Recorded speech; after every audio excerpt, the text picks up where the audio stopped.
اور اجمیر میں حضرت خواجہ معین الدین چشتی رحمۃ اللہ علیہ کی ماہانہ چھٹی دھوم دھام سے منائی گئی۔ اس موقع پر ملک میں امن و امان اور بھائی چارے کے لیے خصوصی دعائیں کی گئی۔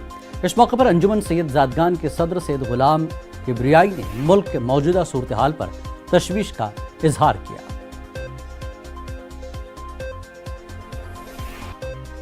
خواجہ اعظم خواجہ خواجہ معین الدین نائب النبی طاہر سلطان الغینا چھٹی شریف تھی۔ آج چھٹی شریف کے موقع پر پورے ہندوستان میں امن، شانتی، پیار، محبت، بھائی چارے کی دعا مانگی گئی اور عرض کیا گیا غریب نواز ہم سب کو پیار محبت عطا فرمائیے، اتفاق اتحاد عطا فرمائیے، ہمارے ملک کی ترقی ہو، ہمارا ملک پھلے پھولے ترقی کرے۔ اللہ تعالی ہم سب کو ایک جٹ ہو کر ہمارے ہندوستان کی ترقی گامزن ہونا چاہیے۔